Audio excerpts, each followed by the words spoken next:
6 premoniciones para esta semana, don Pedro Viveros. Jorge, mi premonición son las elecciones de hoy en los Estados Unidos.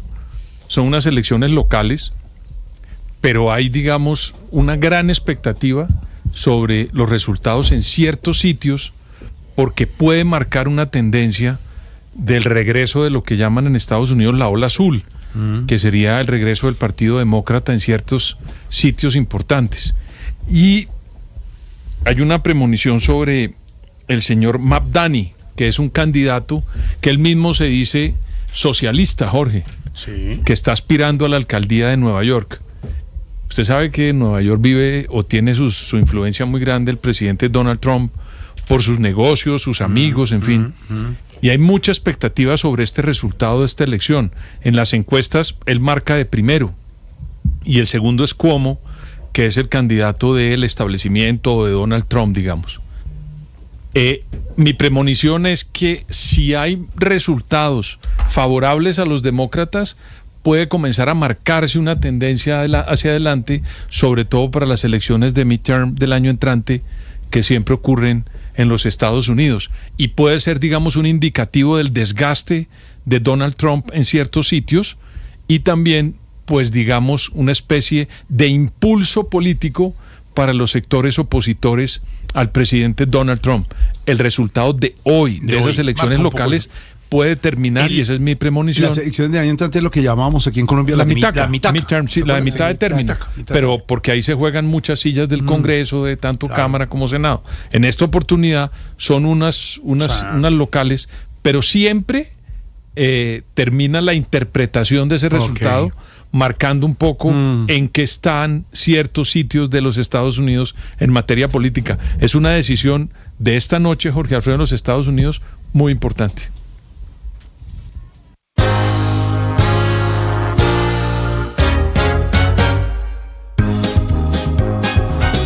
Don Álvaro, premoniciones para esta semana. Pues a raíz de que ayer murió Dick Cheney, el ex vicepresidente de los Estados Unidos, vicepresidente de George Bush, hijo, que fue el cerebro detrás de toda la guerra contra el terror, como llamaron después de las Torres Gemelas, la invasión de Irak y la invasión de Afganistán, pero sobre todo de Irak.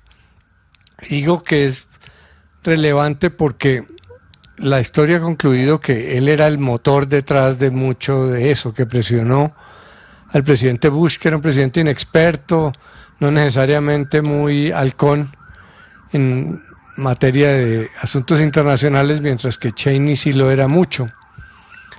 Y presionó para que se cometieran todos los excesos de Irak.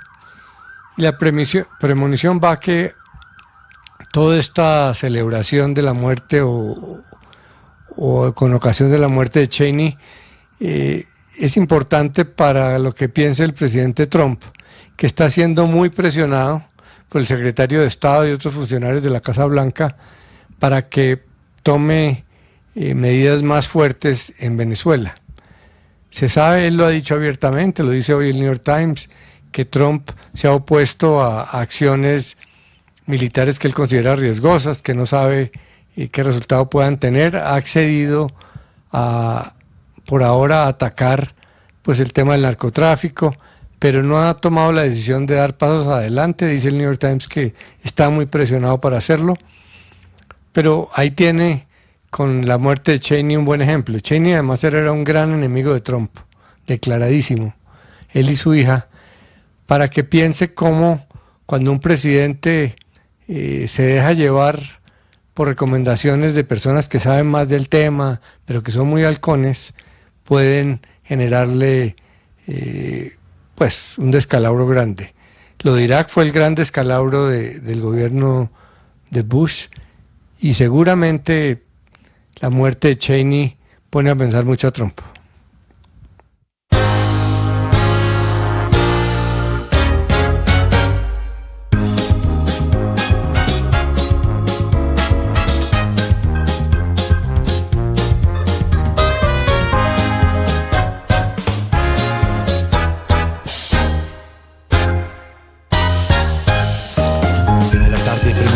esta semana, Valentina? Para esta semana, ya lo anticipaba también Esteban, la necesidad de hablar de cómo manejar estos casos de intolerancia, cuando muchas veces el tema de las emociones se sale de control, y hemos visto casos como el que hablábamos más temprano, pues del estudiante de la Universidad de los Andes, pero hoy también iniciamos esta semana con un nuevo caso de intolerancia en Engativá que terminó con una persona muerta por una pelea entre dos conductores. Vimos el caso de Medellín también, de un hombre que intentó agredir a la policía y allí en medio de la redacción le quitaron la vida, y así todos los días son los casos de intolerancia que siguen viviendo o viviéndose en nuestro país, y por eso la necesidad de que esta semana sigamos hablando de cómo controlar las emociones y sobre todo manejar la tolerancia en la resolución de conflictos. Premoniciones al estilo Voz Populi. ¡Hey! Las premoniciones de la semana.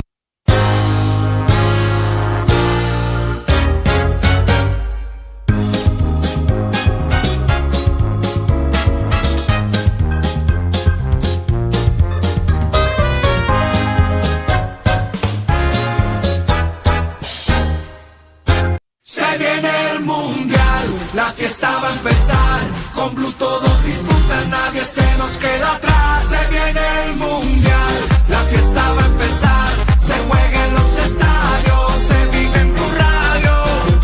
Te vamos informando cómo se prepara nuestra selección. Blue más que radio, es pura pasión. En la pantalla, en la radio o en el celular, vamos Colombia a celebrar que vamos para el mundial. Desde USA,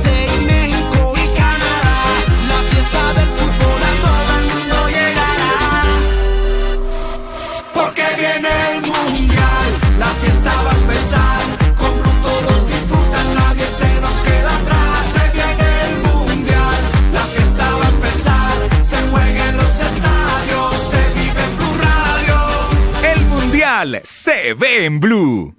Cuidar desde el primer latido es muy sencillo.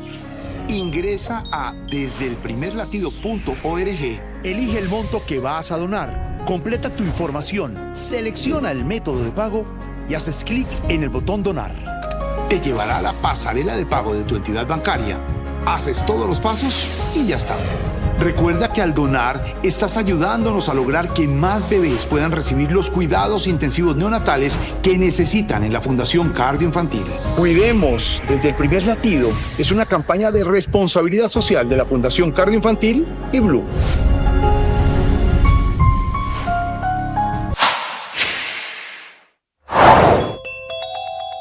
La actualización de las noticias está aquí en Voz Populi con Jorge Alfredo Vargas.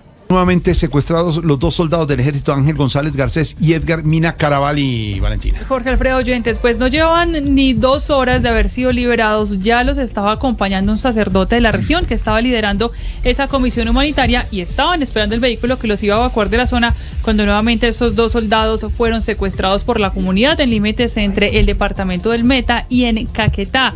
Recordemos que ya habían sido secuestrados ayer en medio de una zonada y gracias a una mediación se logró la liberación. Sin embargo, otra vez están en poder de la comunidad. Esto ocurrió cuando los iban a recoger y los movieron 22 kilómetros desde el punto, y allí la comunidad está exigiendo hablar con los delegados de las disidencias que hacen presencia en esa zona, que son las de Calarcá, las únicas disidencias que por el momento siguen dialogando con el gobierno nacional. No olvide suscribirse en